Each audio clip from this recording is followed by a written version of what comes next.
Baiklah, Assalamualaikum warahmatullahi wabarakatuh. Yang terhormat dosen pengampu mata kuliah pengelola laboratorium Ibu Aryani Dwi Kusuma Wardani MPD. Saya izin memperkenalkan diri.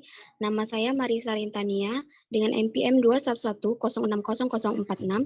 Di sini saya izin untuk memenuhi tugas UTS pengelola laboratorium dengan materi yang akan dijelaskan yaitu berjudul mikroskop.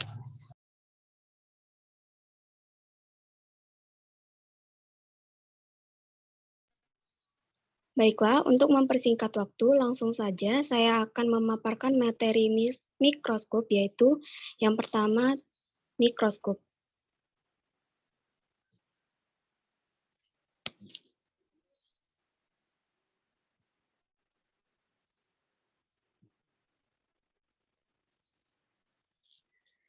Pengertian mikroskop. Pengertian mikroskop bisa dipahami sebagai alat optik yang berguna untuk alat bantu dalam melihat dan mengamati benda-benda yang ukurannya sangat kecil, sehingga tidak mampu dilihat hanya dengan mata telanjang. Jadi, secara sederhana, mikroskop adalah alat bantu untuk melihat benda-benda berukuran yang sangat kecil atau mikro. Kata mikroskop sendiri berasal dari bahasa Latin yaitu mikro, yang artinya kecil, dan kata skopein, yang artinya melihat. Jadi, mikroskop diartikan sebagai alat untuk melihat benda kecil. Benda-benda kecil tersebut dilihat dengan cara diperbesar ukuran bayangan benda tersebut hingga berkali-kali lipat dari ukuran sebenarnya. Dengan mikroskop, bayangan benda mampu diperbesar hingga 40 kali, 100 kali, bahkan 1000 kali lipat. Perbesaran yang semakin tinggi ini dapat semakin meningkat lagi seiring dengan teknologi yang juga semakin berkembang. Bahkan saat ini sudah ditemukan pula mikroskop elektron yang cukup canggih. Mikroskop elektron memiliki kemampuan luar biasa dalam memperbesar ukuran benda, yakni dengan skala hingga 1000 kali ukuran benda yang sesungguhnya.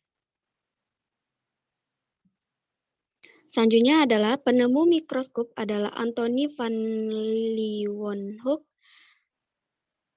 yang sangat membantu para peneliti dan para ilmuwan untuk dapat mengamati benda mikroskopis. Secara terkhusus, ada pula cabang ilmu yang mempelajari objek-objek berukuran sangat kecil atau mikroskopik yang dilakukan dengan menggunakan mikroskop. Cabang ilmu tersebut adalah ilmu mikroskop. Selanjutnya ada fungsi mikroskop. Jadi telah disebutkan bahwa kehadiran mikroskop ini sangat membantu para peneliti dan ilmuwan sebab fungsi mikroskop yang memang sangat besar. Fungsi mikroskop sendiri utamanya adalah untuk melihat serta mengamati objek-objek yang memiliki ukuran yang sangat kecil yang tidak dapat dilihat hanya dengan menggunakan mata telanjang. Beberapa jenis mikroskop juga dibuat agar dapat mengamati objek dengan menghasilkan bayangan yang lebih detail. Namun pada dasarnya, fungsi mikroskop tetap menginduk pada fungsi utamanya yaitu untuk mengamati benda-benda kecil. Selanjutnya ada bagian-bagian mikroskop. Untuk bisa menjalankan perannya dalam memperbesar bayangan benda-benda kecil, mikroskop dibuat dengan berbagai bagiannya, yaitu bagian-bagian mikroskop ini perlu kita ketahui agar bisa mengenal bagaimana mikroskop dapat berfungsi dan digunakan. Dan secara umum, bagian mikroskop dibagi dalam dua kelompok, yaitu bagian optik dan bagian non-optik atau mekanik.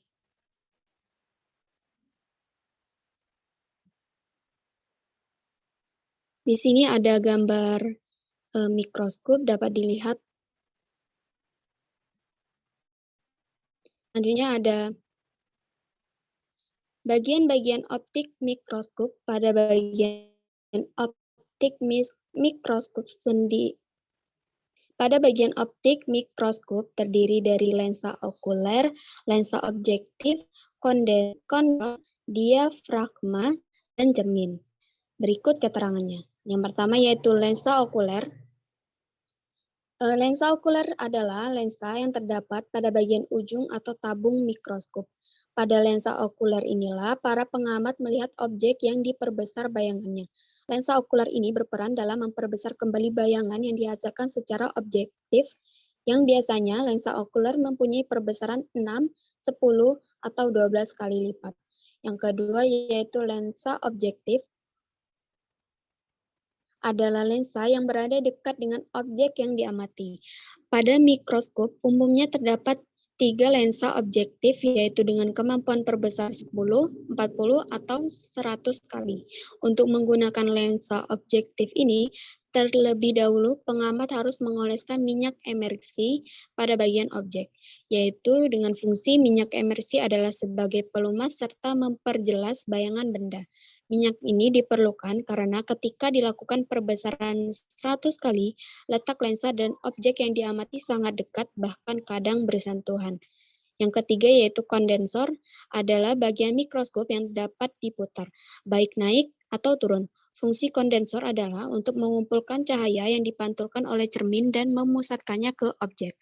Yang keempat yaitu diafragma adalah bagian yang fungsinya untuk mengatur banyak sedikitnya cahaya yang masuk dan mengenai preparat atau objek yang diamati. Selanjutnya ada cermin, adalah bagian yang berfungsi untuk menerima dan mengarahkan cahaya yang diterima oleh mikroskop. Cermin mengarahkan cahaya dengan cara memantulkan cahaya yang didapatnya tersebut. Selanjutnya ada bagian-bagian mekanik atau non-optik pada mikroskop.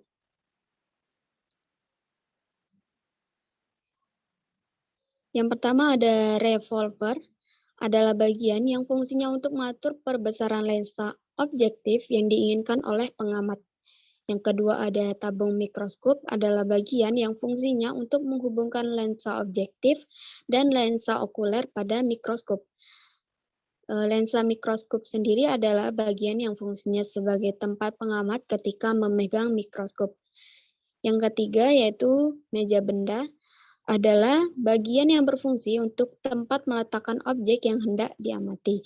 Pada meja benda ini pula terdapat penjepit objek yang berguna untuk menjaga objek agar tetap di tempat yang diinginkan. Yang keempat ada makrometer atau pemutar kasar. Adalah bagian yang fungsinya untuk menaikkan atau menurunkan tabung dengan cepat, agar pengamat dapat mengatur kejelasan gambar objek yang didapatkan. Yang kelima yaitu ada mikrometer, yaitu pemutar halus, adalah bagian yang fungsinya untuk menaikkan atau menurunkan tabung secara lambat dan berguna untuk melakukan pengaturan agar mendapatkan kejelasan dari gambaran objek yang diinginkan. Yang terakhir yaitu ada kaki mikroskop, adalah bagian mikroskop yang berfungsi sebagai penyangga untuk menyangga mikroskop agar tetap pada tempat yang diinginkan. Kaki mikroskop juga berguna sebagai tempat memegang mikroskop jika mikroskop hendak dipindahkan.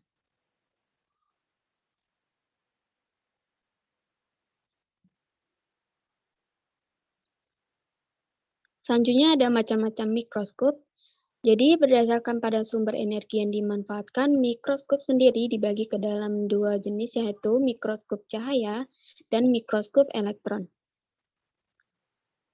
Berikut akan saya jelaskan yaitu yang pertama mikroskop cahaya. Jadi sesuai namanya,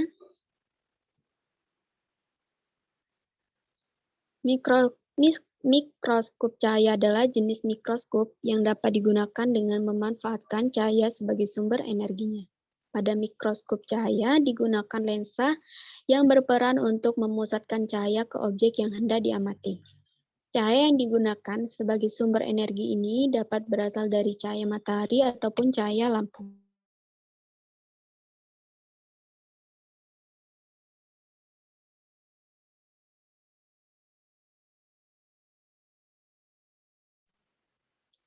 Mikroskop yang pertama kali ditemukan adalah mikroskop cahaya ini. Mikroskop cahaya juga menjadi jenis mikroskop paling umum yang digunakan di sekolah-sekolah Indonesia sebagai alat belajar.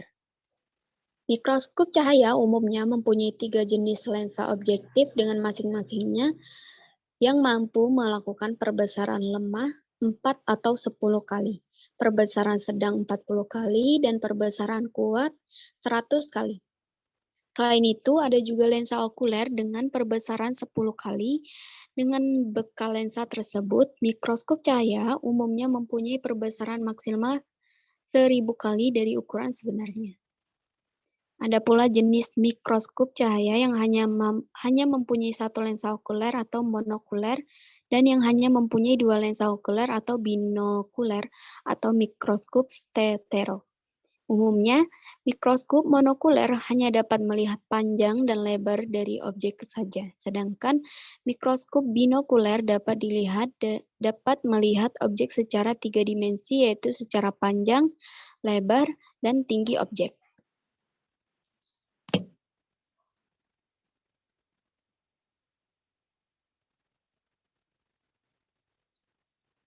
Yang kedua yaitu ada mikroskop elektron.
Selanjutnya, mikroskop elektron bisa dikatakan sebagai penemu mikroskop baru yang lebih canggih atau modern. Jenis mikroskop ini memanfaatkan elektron sebagai sumber energinya. Mikroskop elektron menggunakan magnet sebagai pengganti lensa. Elektron inilah yang berguna untuk memusatkan sumber energi menuju objek yang diamati. Dengan menggunakan mikroskop elektron, bayangan objek yang diamati dapat diperbesar hingga 1 juta kali ukuran objek sebenarnya. Bahkan kemampuan memperbesar bayangan objek ini masih dapat terus berkembang dengan seiringnya kemajuan teknologi yang ditemukan. Mikroskop elektron sendiri juga ada 2 jenis, yaitu mikroskop transmisi elektron atau TEM dan mikroskop elektron scanning elektron scanning. Mikroskop TIM, cara kerjanya adalah dengan menembus elektron terhadap objek, sehingga gambaran bayangan objeknya terlihat pada layar. Sedangkan mikroskop elektron scanning bekerja dengan menampilkan gambar 3 kali dari objek. Mikroskop ini mampu memberikan gambaran permukaan jaringan, dan struktur dari objek yang diamati.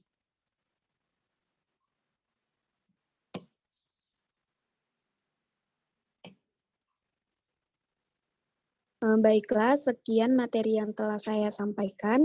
Semoga ilmu yang saya sampaikan dapat berguna bagi teman-teman yang akan menyaksikan presentasi saya ini, dan saya ucapkan terima kasih. Dan saya akhiri, wassalamualaikum warahmatullahi wabarakatuh.